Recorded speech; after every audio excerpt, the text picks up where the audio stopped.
찬송가 488장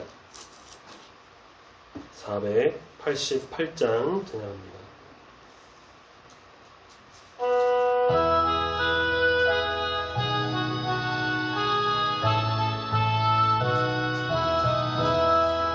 이 몸의 소망 무언가 우리 주 예수뿐일세. 우리 주 예수밖에는 믿음이 아주 없도다. 주 나의 반석이시니 그 위에 내가 서리라. 그 위에 내가 서리라. 무섭게 바람 부는 밤 물결이 높이 설렐 때 우리 주 크신 은혜에 소망의 낯을 주리라.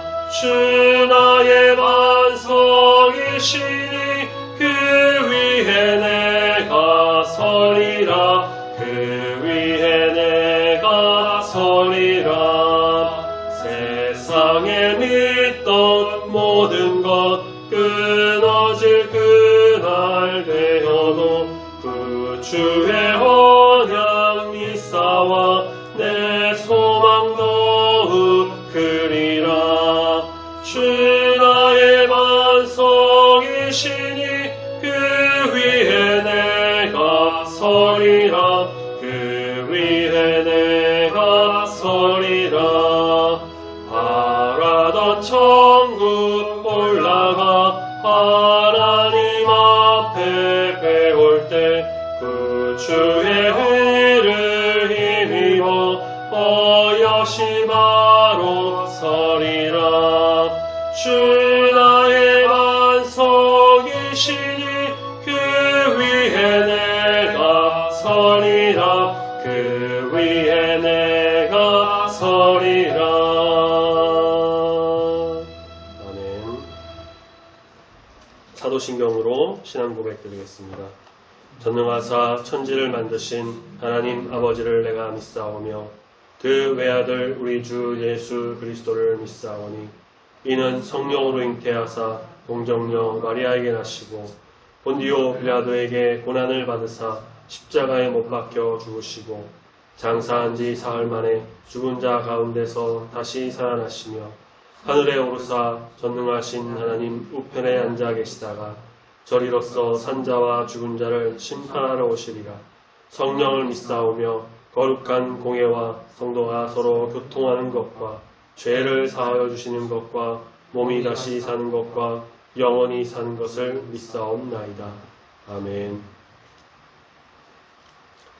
하나님 말씀 마태복음 18장 21절부터 35절까지의 말씀입니다. 마태복음 18장 21절부터 35절까지 말씀 신약성경 31페이지쯤에 있습니다. 여기 말씀을 찾으셨으면 21절부터 천천히 한 목소리로 함께 읽겠습니다. 시작. 그때에 베드로가 나와 이르되 주여 형제가 내게 죄를 범하면 몇 번이나 용서하여 주리이까? 7번까지 하오리이까? 예수께서 이르시되 내게 이르노니 7번뿐 아니라 7번을 70번까지라도 할지니라. 그러므로 천국은 그 종들과 결산하려 하던 어떤 임금과 같으니 결산할 때에 10,000달란트 빚진 자 하나를 데려오매 갚을 것이 없는지라 주인이 명하여 그 몸과 아내와 자식들과 모든 소유를 다 팔아 갚게 하라 하니 그 종이 엎드려 절하며 이르되 내게 참으소서 다 갚으리이다 하거늘 그 종이의 주인이 불쌍히 여겨 놓아 보내며 그 빚을 탕감하여 주었더니 그 종이 나가서 자기에게 100데나리온 빚진 동료 한 사람을 만나 붙들어 목을 잡고 이르되 빚을 갚으라 하매 그 동료가 엎드려 간구하여 이르되 나에게 참아주소서 갚으리이다 하되 허락하지 아니하고 이에 가서 그가 빚을 갚도록 옥에 가두거늘 그 동료들이 그것을 보고 몹시 딱하게 여겨 주인에게 가서 그 일을 다 알리니 이에 주인이 그를 불러다가 말하되 악한 종아 내가 빌기에 내가 내 빚을 전부 탕감하여 주었거늘 내가 너를 불쌍히 여김과 같이 너도 내 동료를 불쌍히 여김이 마땅하지 아니하냐 하고 주인이 노하여 그 빚을 다 갚도록 그를 옥졸들에게 넘기니라. 너희가 각각 마음으로부터 형제를 용서하지 아니하면 나의 하늘 아버지께서도 너희에게 이와 같이 하시리라. 아멘.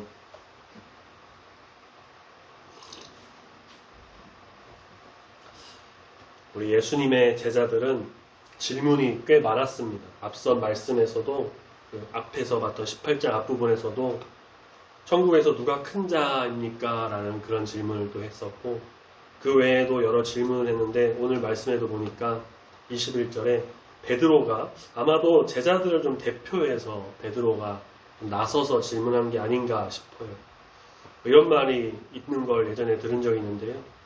질문을 하면 잠깐 바보가 되지만 질문을 하지 않으면 평생 바보가 된다 라는 말을 들은 적이 있는데 베드로가 이렇게 질문을 함으로써 예수님이 어떤 진리가 나오는 그런 것이 아니었나 라는 생각도 듭니다. 자, 이렇게 질문을 하면서 새로운 주제로 좀 이끌어가는데 그 주제가 뭐냐면 바로 용서입니다. 용서. 베드로는 한 형제가 자신에게 죄를 범하면 몇 번 용서해야 됩니까? 질문합니다. 그리고 7번까지 합니까? 라면서 자기가 이제 자신만의 답도 곁들여요. 지난주 봤던 앞단락에서는 이제 한 형제의 어떤 개인적인 범죄를 다뤘다면 이제는 이제 공동체 안에서 다른 형제가 어떤 범죄 피해자가 된 상황이다라고 볼 수 있는데 연합을 강조하는 맥락에서 용서가 이루어져야 하는데 어떤 식으로 가능하겠느냐, 얼마만큼 용서해야 되느냐. 베드로가 제시한 7번은요 유대 정서에서 완전을 의미합니다. 7이라는 숫자가 이제 완전수인데 이 질문과 제안에서는 베드로가 그런 어떤 좀 부정적인 뉘앙스가 속에 담겨져 있는 것 같아요. 설마 7번까지 용서하겠어? 또 혹자는 이렇게 말합니다. 베드로가 어떤 한계, 7번이라는 한계를 정해서 극단적인 제안을 하고 있다라고 말하기도 해요. 자, 베드로가 이제 어떤 용서의 횟수를 물었으니까 그럼 예수님의 대답에서도 그 용서의 횟수가 어느 정도 나올 것이라는 게 좀 눈길이 가죠. 베드로가 제시한 7번에 대응해서 7번은 물론이고 7번을 70번까지라도 라는 충격적인 대답을 하십니다. 문자적으로 본다면요. 용서의 횟수가 7번을 70번 곱해서 490번으로 늘어나요. 어떤 또 주석에서는 이게 77, 77번이다 라고 하는데 그것이 중요한 게 아니라 어쨌든 예수님께서 이 용서의 한계를 베드로는 지금 한계를 정했죠. 7번으로. 근데 예수님께서는 490번으로 한계를 설정했다 라고 보는 사람은 사실 없을 겁니다. 그럼 490번까지 용서하고 491번째부터는 이제 용서하지 말라. 그런 의미가 아니거든요. 예수님의 의도는 무엇일까요? 용서는 횟수로 제한할 수 있는 문제가 아니다. 라는 것을 말씀하십니다. 잘못된 형제를 거리낌 없이 받아들일 수 있는 데까지 용서해라. 그래서 7번과 490번 이 횟수의 비교가 아니다. 라는 것을 말씀하시는데 그것이 이제 뒤에 이어지는 한 비유에서 어떤 빚의 크기로 좀 이렇게 선명하게 드러나죠. 이 말씀을 이제 보충하는 비유를 예수님께서 23절부터 말씀하십니다. 이 마태복음에만 등장한 이 비유는요, 용서의 정수를 가르쳐 준다라고 할 수가 있습니다. 예수님의 70번씩 7번이라는 뜻밖의 대답은 모든 사람을 놀라게 했습니다. 한계가 없는 용서가 가능할까? 라는 어떠한 의구심이 드는 거예요. 바로 예수님은 이러한 제자들의 의구심을 단박에 떨쳐버리는 비유를 말씀하시는데 종들과 결사라는 한 이제 나라의 어떤 임금이 등장을 해요. 임금과 종의 관계는 천국에서 하나님과 어떤 제자들의 관계로 이해할 수가 있습니다. 한 종이 등장합니다. 34절에 결산할 때 10,000달란트 빚진 자. 근데 10,000달란트의 어떤 손실을 가져온 거예요. 10,000달란트를 빚을 졌어요. 이 액수가요. 천문학적인 액수입니다. 1달란트는 당시 이제 무게의 단위로 했을 때 한 30kg 정도 되고요. 화폐 단위로 했을 때는 6천 데나리온입니다. 무게, 화폐 둘 다 사용했던 단위인데 1달란트가 그러니까 6천 데나리온인데 그러면 1데나리온은 얼마냐? 그 당시 노동자의 하루 품삯이었습니다.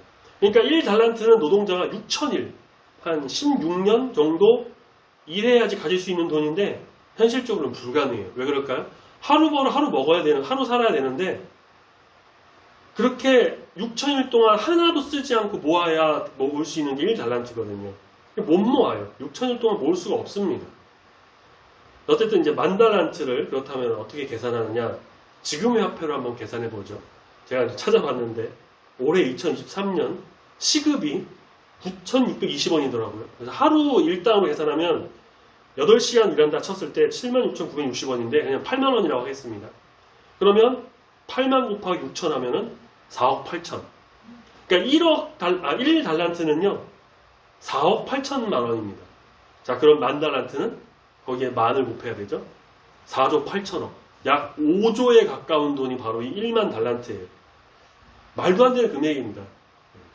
물론 이제 사우디아라비아나 뭐 그런 어떠한 갑부들은 가지고 있을지 모르겠지만 보통 사람은 가질 수가 없는 돈이에요. 비현실적인 액수. 이 비현실적인 액수의 설정이 이 메시지 비유에 충격을 좀 증폭시킨다고 할 수 있습니다. 자, 그런데 또 충격적인 내용이 등장해요. 임금에게 상상을 초월한 빚을 진 종이 갚을 길이 없어요. 어떻게 갚겠습니까? 6천일을 일해도 10,000달란트인데. 그 종과 1달란트인데요. 그 종과 그에게 속한 가족, 또 모든 소유 다 팔아서 갚으라라는 차가운 명령. 25절에 그렇게 다 갚아라 라고 임금이 명령을 하죠. 근데 그렇게 해도 다 갚을 수가 없습니다. 갚을 그런 금액이 아니에요. 모든 것을 상실할 위기의 앞에서 종이 할 수 있는 건 하나뿐인데요. 그것은 왕에게 자비를 구하는 것뿐이었습니다. 종이 엎드려 말합니다. 26절 내게 참으소서 다 갚으리이다. 진 빚이 현실적인 것처럼요. 여기서 이 종이 다 갚겠습니다. 이 말도요 사실 비현실적입니다. 못 갚아요. 갚을 수 없습니다. 이 5조가 되는 돈을요 절대 못 갚습니다. 지금 그가 할 수 있는 것은 뭐냐면 이러한 자기도 좀 비현실적인 말을 하면서 자신의 처절함을 좀 드러내면서 용서를 비는 것밖에 없습니다. 그게 전부예요. 그렇듯 그의 가족과 그와 그의 가족의 운명은 불보듯 뻔한 상황이었는데 놀라운 반전이 또 하나 일어나죠. 27절에 그 종의 주인이 불쌍히 여겨 노함을 주면서 그 빚을 탕감시켜 줍니다. 누구도 예측하지 못한 자비로운 행동이었습니다. 천문학적인 빚 10,000달란트, 5조가 되는 돈을 다 탕감시켜 줍니다. 빚 갚을 시간을 벌어서 그냥 연명하길 바랬던 이 종에게 예상하지 못했던 엄청난 용서, 엄청난 자비가 베풀어지죠. 죽음으로밖에 지불할 수 없는 빚을 탕감받은 것은 이 용서의 차원을 어느 정도의 설정, 어느 정도의 한계를 정하는 게 아니라 무한대로 넓힙니다. 이런 비현실적이고 초월적인 용서는 사실 사람으로서는 할 수가 없고요. 하나님만이 가능한 신적 용서다라고 할 수가 있습니다. 그래서 용서의 출발은 어디서 시작되느냐? 용서를 구하는 자를 향한 불쌍히 여기는 마음. 측량할 수 없는 그 자비의 용서를 경험한 종이 자유를 얻었습니다. 28절 앞부분 보시면요. 그 종이 나가서 라고 하죠. 본래 붙잡혀 있었던 그가 나가서 라고 하는 표현은요. 그 안에 감격과 환희가 있었다라고 볼 수 있어요. 자, 그런데 또 한 번의 충격적인 반전. 임금의 이 자비와 용서, 빚 탕감을 얻고 궁을 나선 종이 어떤 다른 동료를 만났어요. 그에게 100데나리온 빚진 자였습니다. 앞선 계산법으로 하면요. 노동자 100일의 품삯이었는데 지금 화폐로 하면 한 800만 원 정도 됩니다.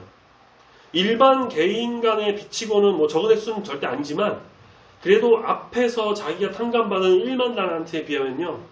한 60만 분의 1? 정말 적은 금액이죠. 그가 동료에게 보여준 행동은 또 깜짝 놀랄만한 행동이었습니다. 동료를 붙잡고 목덜미를 잡아 끌면서 거친 언어로 빚을 독촉합니다. 그가 방금 초월적인 용서를 경험한 사람이었던 것이 맞나? 라는 생각이 들 정도예요. 동료는 그의 발치 앞에 엎드려서 간청합니다. 어떻게 간청했느냐? 바로 그 직전에 그 종이 임금의 발치에서 취했던 행동 그대로 26절 말씀에 나오는 행동 말 똑같이 그 동료가 29절에 엎드려 간구하면서 나에게 참아주시옵소서 갚겠습니다. 동료의 맹세가 방금 자신이 했던 것과 똑같습니다. 그런데 그런 동료를 보고도 종의 행동은 모두의 기대를 저버려요. 동료의 부탁을 허락하지 않습니다. 간청하는 동료를 임금이 자기에게 했던 것처럼 불쌍히 여기지 않고요. 종은 동료에게 자유 대신 구금을 안깁니다. 잡아 쳐 넣어요. 동료가 빚을 갚을 때까지 옥에 가두기로 합니다. 비유에서 종과 동료는 금액의 차이는 좀 있었지만 처지는 같았습니다. 그렇죠? 그러나 임금과 종의 행동은 일치하지 않았습니다. 동료에 대한 종의 충격적인 행동은 은밀한 장소에서 이루어진 게 아니라 생생하게 목격한 다른 동료들이 있었습니다. 31절에 그 동료들, 또 다른 동료들이 그걸 봤어요. 몹시 딱하게 여깁니다. 그 동료들은 어떤 동료들이냐면 그 종이 임금에게 빚졌던 것, 또 탕감받은 것, 용서를 빌고 그런 거 다 아는 사람들이었고요. 그 동료가 그 종에게 어떤 거절을 받았는지 전부 목격합니다. 그리고 용서를 거절당한 동료의 불행에 공감하면서 31절 뒷부분에 보면 주인에게 가서, 같은 주인이었겠죠. 그 임금. 다 말합니다. 무자비한 이 종의 행동에 참을 수가 없었던 것입니다. 자초지종을 들은 임금은 대노하면서 그 종을 즉시 소환했고 그를 향해 뭐라고 합니까? 악한 종아, 이 악한 종아. 임금이 자신이 보여준 두 가지 행동을 근거로 하면서 종을 엄하게 꾸짖어요. 첫 번째는 뭐냐면요, 32절에 너가 빌기에 내가 너의 빚을 전부를 탕감해 줬거늘. 이게 첫 번째입니다. 빚의 차이가 절대적 당위성을 만들어냅니다. 임금으로부터 1만 달란트를 탕감받았으면, 그러한 은혜를 받았다면, 그러한 자비를 얻었다면 그 종 역시 임금처럼 당연히 100데나리온 탕감을 해주는 은혜를 베풀어야 합니다. 두 번째는 뭐였냐면 33절에 내가 너를 불쌍히 여긴 것 같이. 그 종은 임금의 불쌍히 여김을 입은 자였어요. 그렇게 불쌍히 여김을 입었기 때문에 당연히 그 다른 동료도 불쌍히 여겨야 했습니다. 이 두 가지는요, 종에게 있어서 선택의 문제가 아니었습니다. 긍휼과 용서를 받은 자로서 마땅히 행해야 할 일. 분노한 임금은 악한 종에게 심판으로 되갚습니다. 동료에게 했던 것과 똑같이 그 빚을 다 갚도록 옥에 가둡니다. 다 갚을 수 있나요? 5조나 되는 거? 못 갚아요. 못 갚는 빚이기 때문에 이 종은 어떻게 되느냐? 평생 옥살이를 해야 되는, 사실상 영원한 심판을 받았다는 거예요. 한 3번 정도의 반전이 좀 있었는데 그러한 것이 거듭되면서 용서의 의미와 당위성을 좀 최대치로 부각해 준 그런 비유의 말씀이다라고 할 수가 있어요.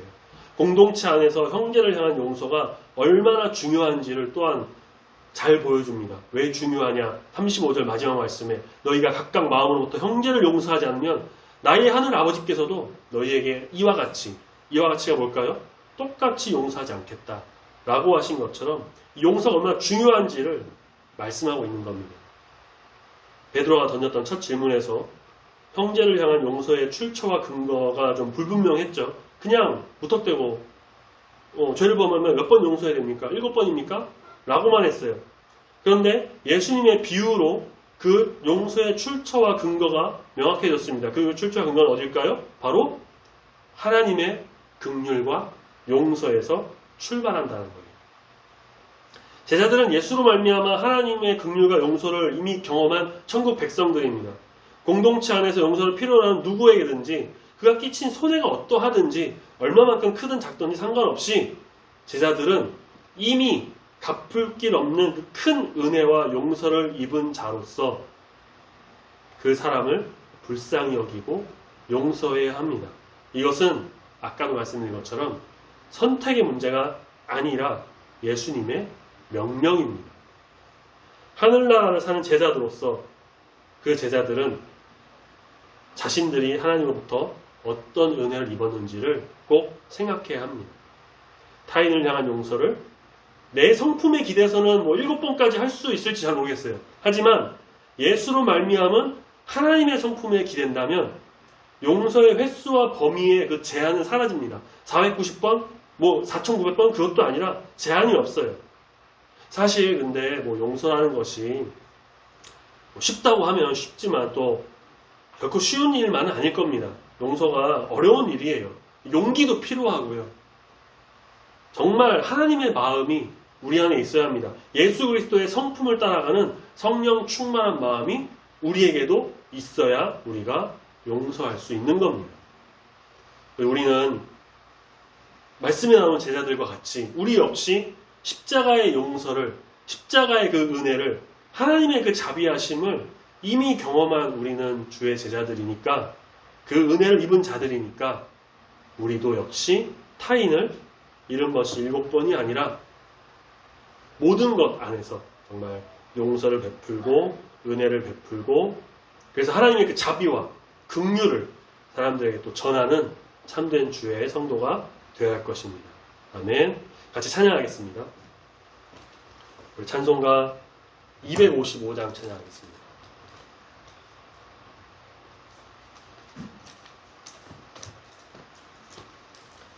찬송가 255장입니다.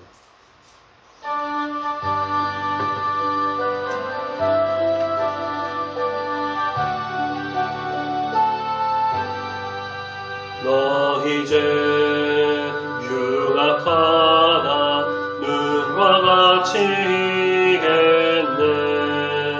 너 이제 흉악하나 눈과 같이 이겠네.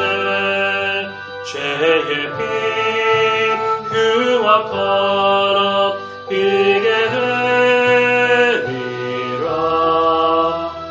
주홍빛 같은 내 죄, 주홍빛 같은 내 죄 눈과 같이 이겠네. 눈과 같이 이겠네. 악한 죄 벗으라고 주님 너를 부르네. 악한 죄 벗으라고 주님 너를 부르네. 하나님 크신 사랑 아니었어라.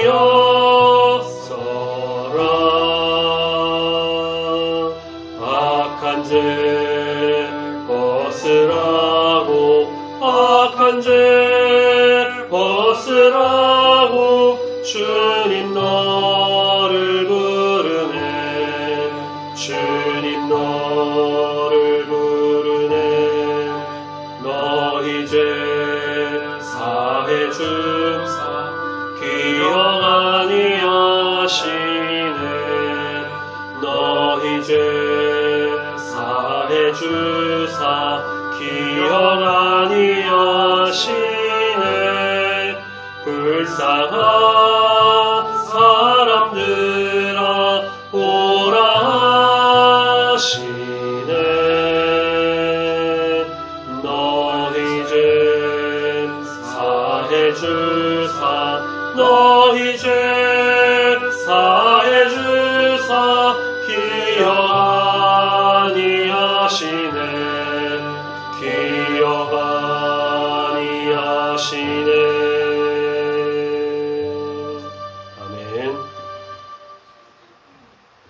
사랑의 주 하나님 아버지 감사합니다.